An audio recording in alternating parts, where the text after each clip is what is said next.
That was nothing compared to the professor I have who was a practitioner of voodoo, which was a good time, who would occasionally invite us to come to his animal sacrifices. Don't get me wrong, he didn't sacrifice animals, not being a voodoo priest. He had a guy for that, I guess, as one does, I suppose. And so often, of course, would invite him to church, but both sides stayed pretty far away from each other in that regard. I feel like I'm in the winter. Good evening. Do you ever miss teaching? Well, I end up teaching a lot in this capacity. I mean, that's kind of the thing I do, like, kind of all the time. So I teach every week. Sometimes twice a week. So twice a week, yeah, usually twice a week, 3 times a week, 4 times a week. So I end up teaching a lot anyway. I do miss teaching English in some ways, a lot of ways. I mean, there's certain things. But a great thing about sort of, we're about to talk about causality for a second, but the great thing about what one finds is that sort of one's life path, if one is attuned to the way God is moving you around, it's fascinating how one finds that the things that came before preparing you for something else.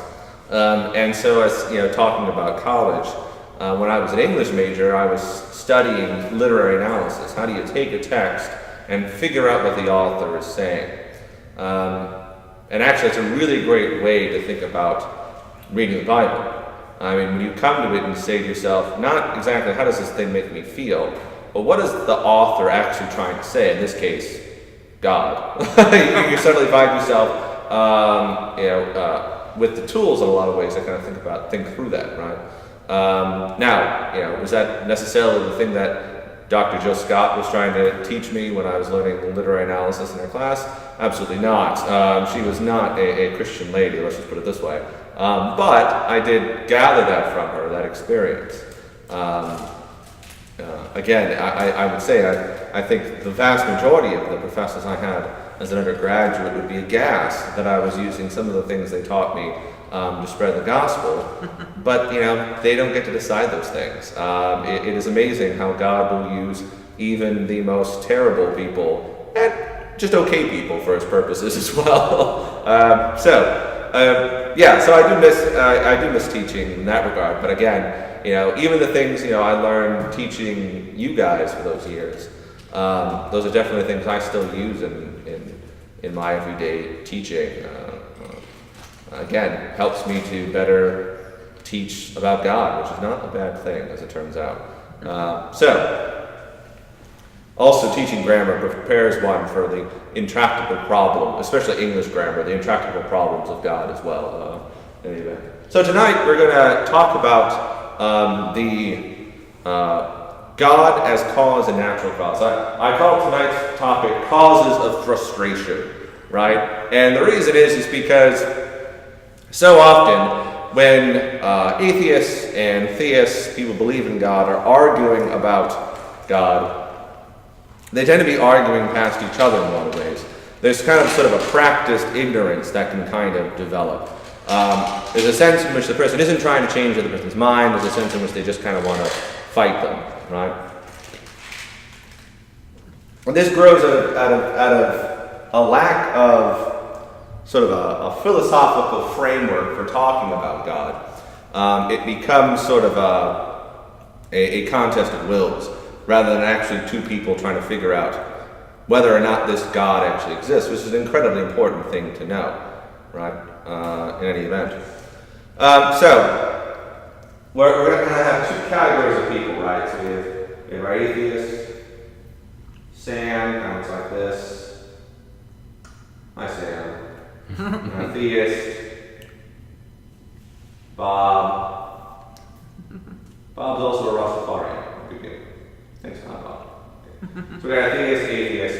And what we're going to find so often is that instead of the theist sort of arguing from his own tradition, his arguments are really designed to sort of try to counter the atheist arguments. So instead of drawing on his own 2,000-year tradition, really 4,000-year tradition of thinking about God, it tends to be very reactive against what the atheist is saying to him. And usually buying into so much of the things the atheist is saying. Because they sort of live in the same world together. And in a lot of ways, the atheistic worldview, even though the majority of people for instance, in our country would say they believe in a God, the vast majority of them have imbibed so much of an atheistic worldview because of the people who control academia, who control different layers of our culture. New York and LA are big hubs of atheism. They produce the vast majority of our entertainment, the vast majority of our culture. So we've imbibed so much of that world that we actually find ourselves without the tools to argue sufficiently about God. And not just to the atheists, but sometimes even to ourselves, right? This is a real problem. A person who's not confident in the truth of the gospel is a person highly unlikely to talk about the gospel to anyone else, right? And that's just a fact. I mean, the thing that drives the apostles and the disciples and the hundreds who go out into the world to spread the news of the resurrection of Christ is that they were sure it had happened, right? That's the thing that drives evangelism, right? Just being sure it happened. If we don't drawing on that surety, then what are we drawing on? So, here's where this gets to be strange, right? So when we talk about causes, what we find is that the atheists and the theists, for some reason, tend to kind of agree about causality when they really, really shouldn't. What they'll talk about is they'll talk about God as kind of one cause among many. He's just one of the causes. So like say, for instance, if you see a pen flying through the air, maybe God was the cause of that, or maybe someone threw it. But now we're arguing about this, and the theist says, I bet you God threw that pen. And the atheist says, no, some human being threw the pen, right? It had to be, because only human beings can throw pens, right? I know it for a fact. Only human being could have thrown that pen. And the theist will say, well, you can't disprove that God threw the pen. And the atheist goes, well, no, I suppose not. And this argument is going nowhere. This is about 85% of arguments that happen about, they don't involve pens usually, but this is usually kind of the way this thing goes, right? And this is just a terrible way to argue and think about God and causes. This is why, for instance, atheists think that if you could find, this is like a big thing, like if you could find a natural cause for the beginning of the universe, then you could just get rid of God. Right? You wouldn't need him anymore. So the idea is that sort of, it's kind of God versus science in big, huge letters. Trademark, right? Science versus God is this contest that's happening, right? And the thing that makes me crazy is when people generalize about God and when they also generalize about science, right? The idea that there's like this sort of academy of science where there's like everything's figured out. So they say, well, science has proven this. Well, that's not kind of the way science works, right? Science is thousands of people working in laboratories, working through ideas, working through the scientific method, trying to prove things based on what other people have proven, right? There's no sense in which that's the way science operates, right? And again, this whole construct is wrong, right? God is not fighting science, right? Science, and what is actually a helpful adjective, right, for science is natural science, right? Natural science is about observing the natural world. If the hypothesis that we have here, or if how God has revealed himself to us, I should say, is that he is a supernatural being, then science is not exactly the right tool for learning about him necessarily. Now we may see evidence of him in the world, as for instance St. Paul talks about in the first chapter of Romans. He says that you can look at the world and see lots of evidence for God, right? That may be absolutely true, but the idea that you could sort of use natural science to prove or disprove God is just using the wrong tool. But how does this kind of, so that's sort of the problem on the atheist side. What about the theist side? How do theists fall into this trap as well too? They sort of have this kind of idea that evidence for God has to be sought in sort of natural explanations, right? So you'll get kind of this idea that this is the way conversations happen all the time. So if a person says, we can kind of imagine the Big Bang, right? So you've got kind of a big, huge ball of matter in the center, and there's sort of nothingness outside of it, right? Just kind of we're just all in on this, right? On this theory, which again was initially rejected because it was thought to be theistic. It was thought to be a way of sneaking God into science. But so the idea is, you've got this ball of matter, right? And then some force acts upon it, right? And then it expands. Well, Christians will say, do you know what that force is? That force is God. Is God a force? No, he's not. He's not a force. He's not a natural force. Right? So what the theist has done is, in an attempt to do some kind of jujitsu against the atheist, he has abandoned his entire theological understanding of who God is and how he's revealed himself. Right? That's bad. That's not good. Right? Because the idea is we're trying to prove something to the atheist. And quite frankly, this doesn't prove anything. Right? I mean, did the apostles walk out into the pagan Roman Empire and say, hey, do you know how the world started? A big force happened, and that's God. Well, no, that's not something. They said, a human being has come back from the dead. Right? The only way that could have happened is God acting upon this on Jesus Christ. Right? God had to act here, and that vindicates who he is. This was their evidence for everything. Right? So the idea that as a Christian you wouldn't say, our case it rests completely on the resurrection of Jesus Christ, which is what Paul says. Paul says, if the resurrection didn't happen, we're the biggest fools in the world. This is a waste of time. You shouldn't be here. Right? Now, he's seen the resurrected Lord, so this is a hypothetical thing, right? But he's saying that that's the case. He's not saying that, well, if we could figure out what force created the universe, then we would know there's a God, and ergo, then you should be a Christian. That's not his argument at all. Right? Because again, God is not a force. God isn't like people will even talk like this, like, oh, I feel God right now. What? No, you don't. God isn't like static electricity. Like, oh, I just felt some God right there. Or God's not like dynamite, right? God's not force, right? And he's not this, right? God's not a force. He is the author of nature. He's not nature, right? I mean, the problem is what well-meaning theists have done here is they've turned themselves into pantheists, right? Or maybe even panentheists. The idea that God is nature itself, like the earth is God. Right? Like, have you ever heard someone say, like, Mother Nature, that kind of idea? I mean, the idea that the creation itself, I mean, you find this in all sorts of religions. This is a big feature of, like, for instance, Hinduism. The idea that the creation itself is God. Right? This is one reason, for instance, why God in the Old Testament and the New Testament reveals himself with a masculine pronoun. Right? Like, why does God do that? God the Father doesn't have he's not the male sex. Right? He's a spirit. He doesn't have a body. Right? So he doesn't have male sexual organs. So when he reveals himself as he, it's a choice. Why does he do that? Well, because in the ancient religions, the idea of a female creator God was prevalent all over the place. It was a way of protecting the Israelites and frankly protecting us from worshiping the creation rather than the creator. It was a way of describing the transcendent God who created the earth.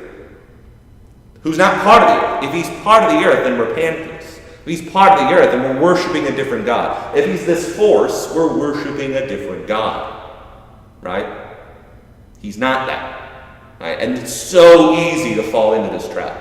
I mean, the vast majority of really terrible explanations of God, especially in America, tend to just be pantheistic. Like, if you're going to become a heretic in America, you're probably going to become a pantheist. It's the easiest thing to get into. Everything's God. I feel God everywhere. Right? Not where God tells me I'm going to experience him and feel his grace and be with him. No. I feel God when I'm surfing. Okay, friend. Congratulations. I mean, that's you probably just feel good surfing, which is okay. That's perfectly fine. But you don't have to pretend like God is out there giving you a back rub, right? That's not how any of this works. Right? So that's this. I mean, so essentially, the theist and the atheist are two sides. In this case, two sides of a really bad coin. That no Christian, like the entire Christian theological history of this says this isn't the case, and yet lots of Christians will argue this way all the time, and it's just not good. Don't do it. So it's not just like theists who do this, right? And this is a trap that, again, going back to like really smart atheists fall into this trap too. It's like Stephen Hawking, who just died, said that if you could sort of, as a matter of fact, I've got a quote from him. He says, if physics could explain how the Big Bang happened, we would no longer need God as a match to set off an explosion. So his idea is that this force is like a match, it sets off an explosion. Again, no Orthodox Christian is arguing that God is a match. If you are arguing that God is a match, you are not making the Orthodox Christian argument about who God is. So Hawking, in this case, who was an atheist, is fighting a straw man. He's fighting a bad argument about God. Unfortunately, theists, people who believe in God, will bring this argument out, right? That's not good, right? So yeah, to be fair to him, he's beating up an argument that people make. That's a bad argument, right? That once upon a time, that was just that that when we were. That again is just not part of the classical Christian idea of what it means to be, to think about God. I mean, there's a reason, like Thomas Aquinas spends hundreds of pages writing about God, right? It's a complicated, fascinating subject. And it could just say, oh, it's just the Force, duh, right? Wait, that sounds like Star Wars, right? May the Force be with you, right? Spoiler alert, that's not Christianity. Oh, wait, that's just like no. If you've ever said to yourself, George Lucas is describing God better than the Christian tradition, congratulations. Go worship George Lucas, I guess. Then again, if you've ever watched like the prequels of Star Wars, you know he's not a super intelligent being. They're terrible movies, right? And the man can't write dialogue to save his life. He probably doesn't have secret access to the mysteries of the universe. Right? Any man who can create Jar Jar Binks can't be good. No, I'm just saying. The Force has a dark side too. Oh yeah, It's not. This is George Lucas didn't make any stuff. George Lucas is basically sort of just dredging through kind of Buddhism, kind of Taoism, some Manichaeism in there. The light and dark side are fighting each other. And there are lots of Christians who totally will talk about the world, like the Bible, like it's Star Wars, and it's just not.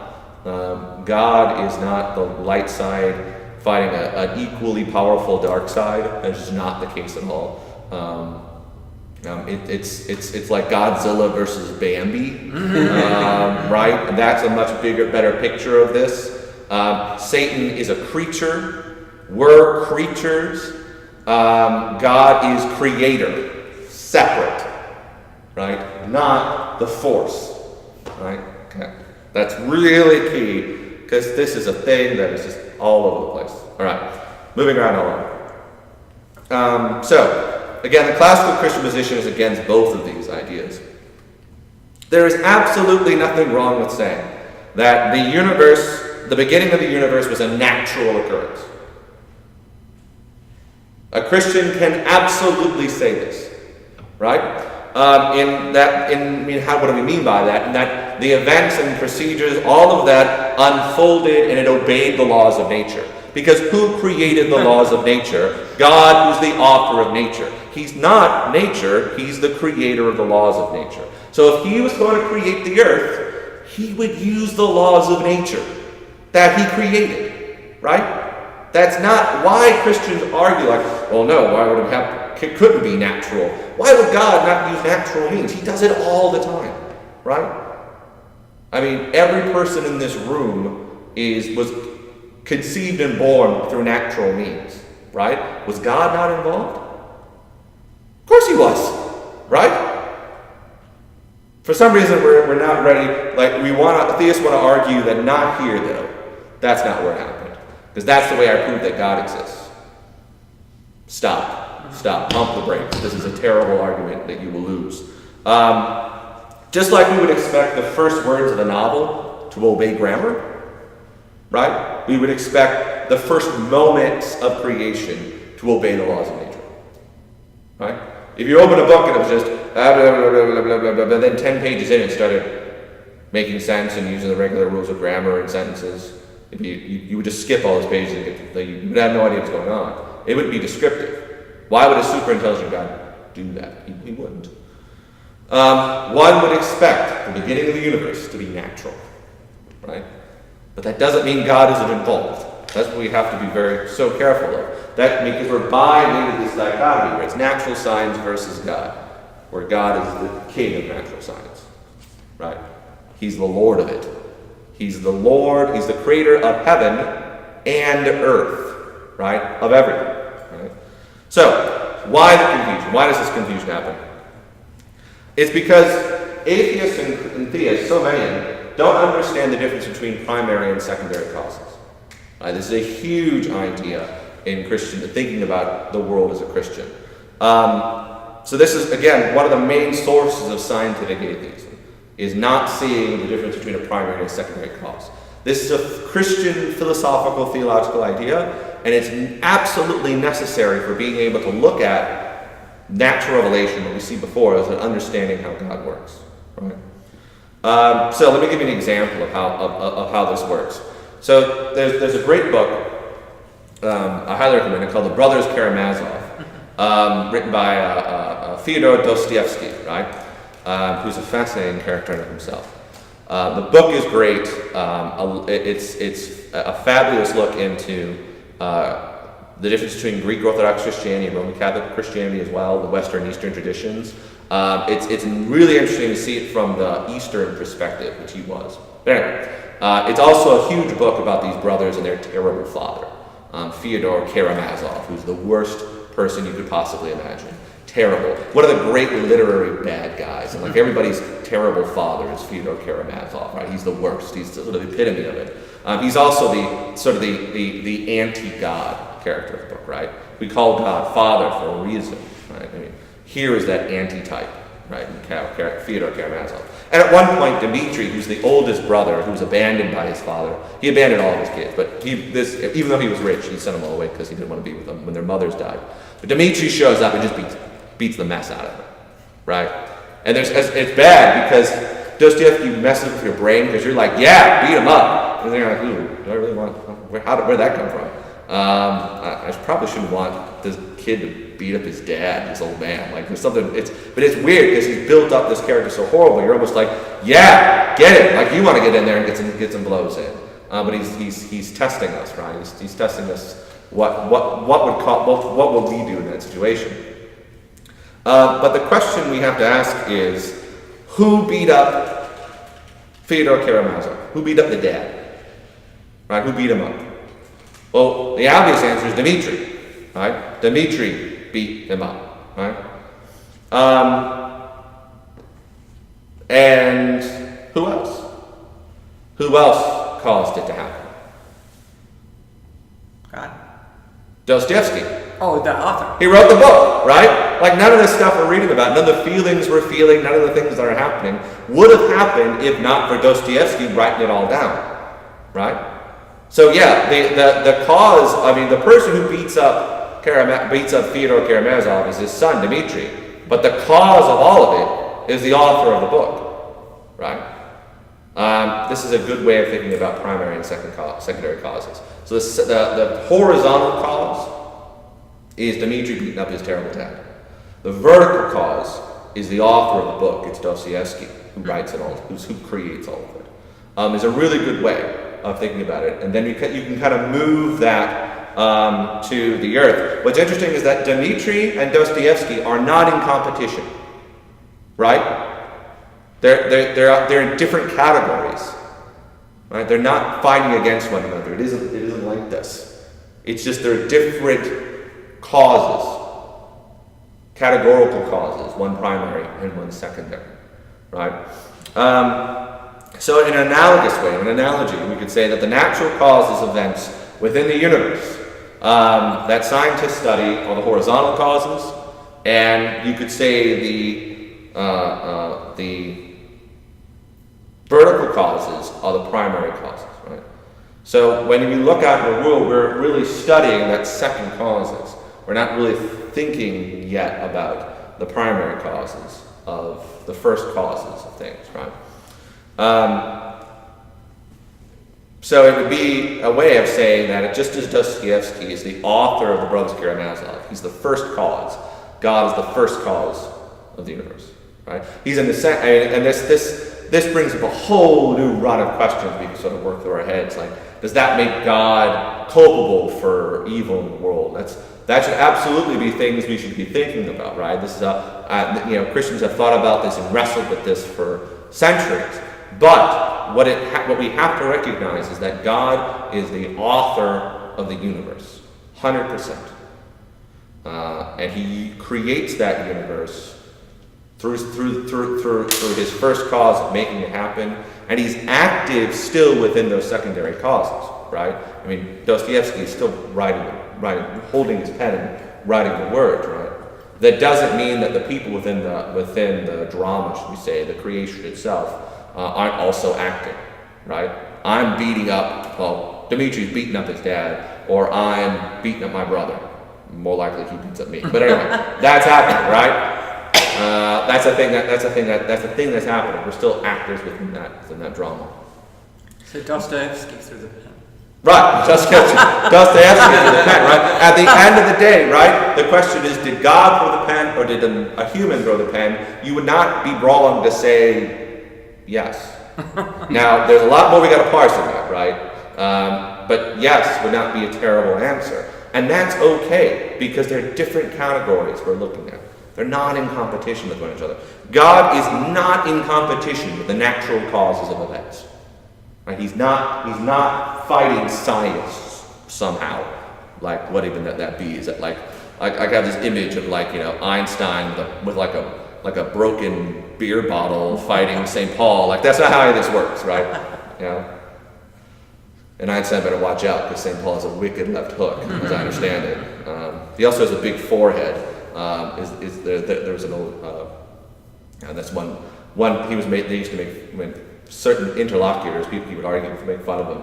He was supposed to have like a big forehead, Paul, which is one of those funny things. Also, he's supposedly kind of a little shorter too, but you gotta watch out for the short guys. They know what they're doing. They're wired. They're wiring. Yeah, they are. Anyway, so. That does not mean that God, as our final thought, that, last two thoughts, I should say, that does not mean that God can't bypass natural events, right? But that's unusual, right? So we think of things like the virgin birth, right? That's an unusual thing that happens. Absolutely a thing that could happen, because God is the master of nature, right? He's the Lord of nature. So he can change things and act upon that nature himself when he chooses to, right? So the virgin birth is, of course, a possibility within his creative power. Why couldn't he do that, right? It's just that when God establishes laws, they naturally occur. These are laws that are in place. They're laws he keeps in place himself. Right? They aren't laws that he sort of sets the watch going and then backs away. They're laws that happen because he's there. The sun rises every day because God wants the sun to rise every day. Right? There's a great quote from G.K. Chesterton in his book Orthodoxy, which I highly recommend. Orthodoxy is a great book. It's a book about his conversion. He was an atheist in the early 20th century who became a Christian. And he said that perhaps it's that God enjoys seeing the sun rise every day. Like a child enjoys what we think are mundane things, like they want to do it again, do it again, do it again. If you've ever been around a kid, that, if they think something's funny, they want you to do it 1,000,000 times. Well, there's an innocence in them, right? They're not jaded like us, where we need new stimulus to make us happy or to make us feel something.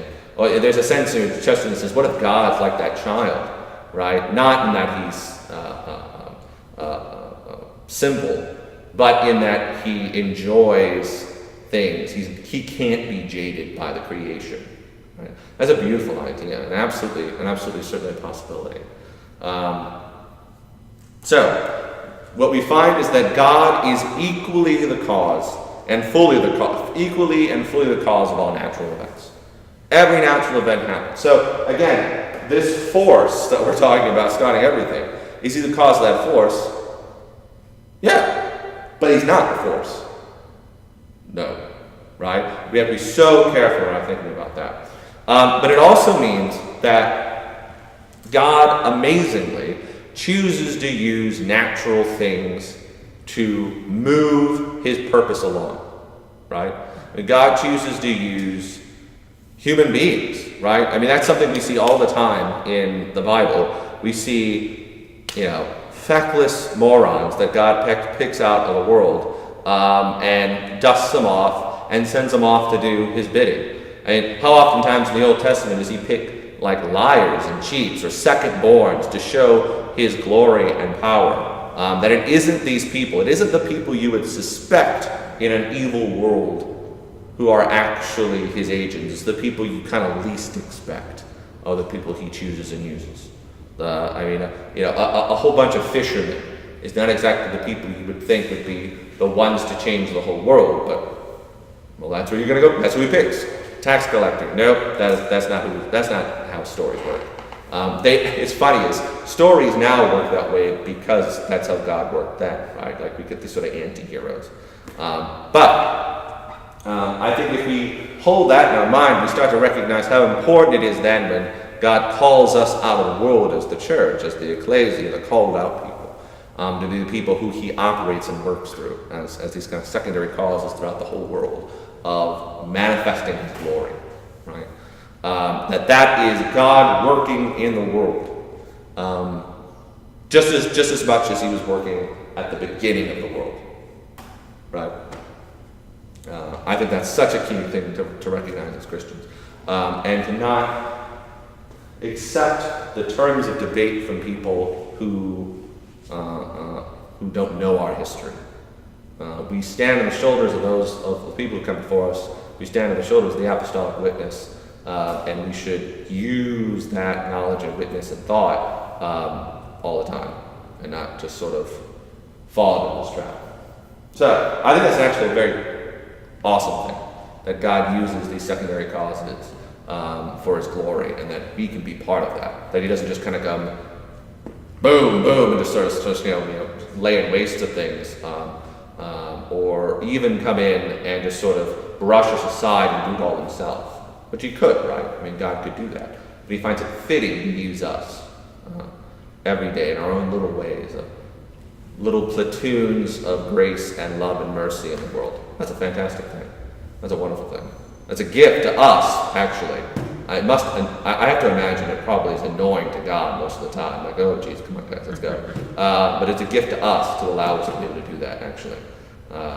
Just as we are a gift to the world, right? All right, questions on that? Thoughts? That was pretty hot and dirty on first causes and second causes. Thoughts, concerns, fears? I just had Thought, what do you got, John? We are the original internet. I think of what St. Paul says in the letter to the Hebrews, how great a cloud of witnesses we have, right? That was the cloud before there was a computing cloud, right? That was the original cloud. Or I think of the cloud in the book of Exodus that led the Israelites through the desert. Cloud computing was something God was doing a very, very long time ago. Or the cloud in the temple, there's a sense there.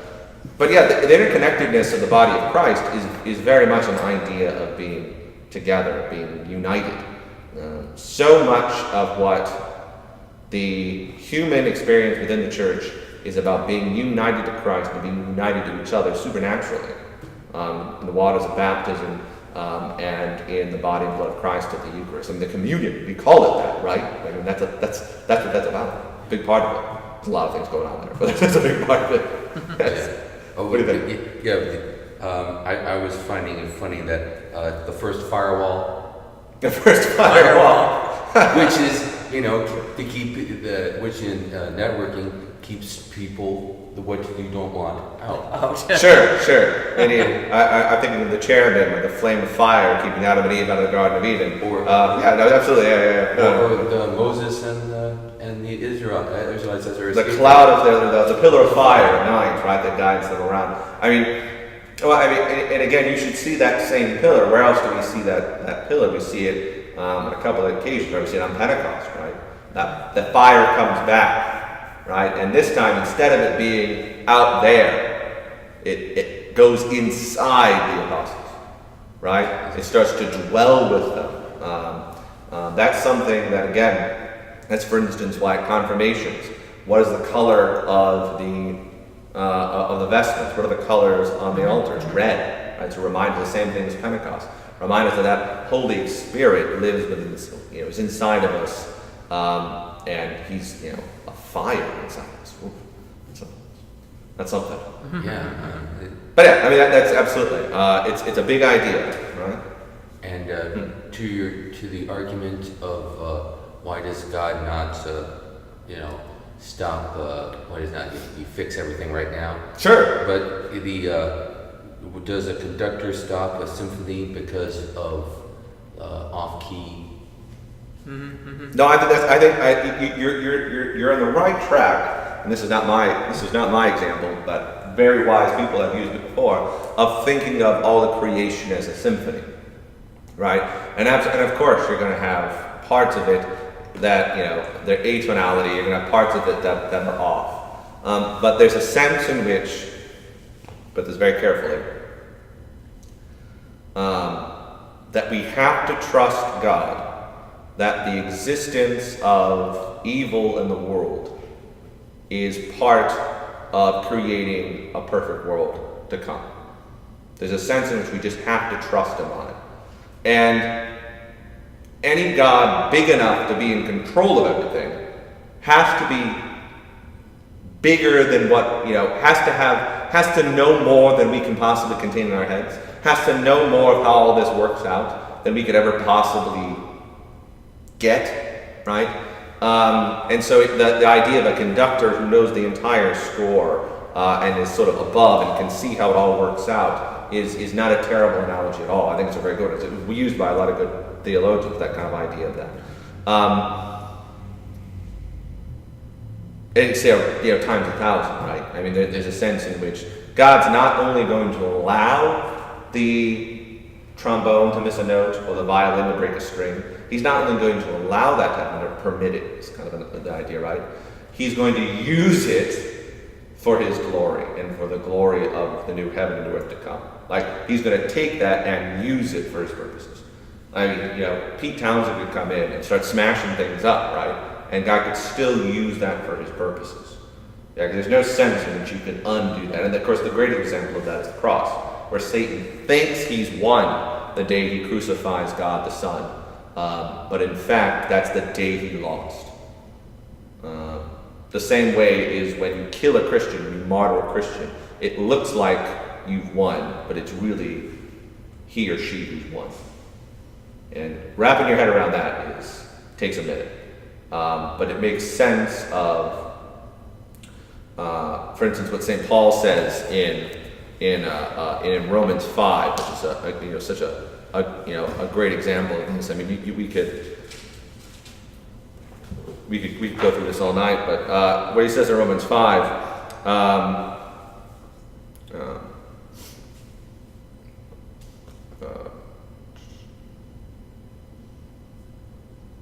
the idea that as sin entered the world, that grace abounded all the more because of it. It's a fascinating, incredible thing to consider. That as terrible as sin is, that the grace that enters the world because of it sort of breaks the scale. Like, there's no way to measure the grace that comes because of it. That's an incredible thing to consider. And you have to, there's a sense in which, faith is trust. There's a sense in which you do have to trust God. And I think he's earned that trust on the cross. Right? That's the space in which you have to say, oh wow, if suffering is that important, that God the Son would suffer on the cross, then I have to recognize that suffering, my own suffering, and the suffering of anyone in the world, is in service to the dawning of a perfect world to come, that it's worth it. Right? That's the big idea there. Yeah, it's a staggering idea, but it's what the cross shows us. It's why the cross is really important. Other thoughts, questions, fears, concerns, causality. Ooh, good times. I love it. I don't want to say anymore because I keep covering what anyone else might say. No, that's right. Last thoughts, questions, and concerns. All right. I think I'm good. You're good. Okay. You're good. Good on causes. Okay, good.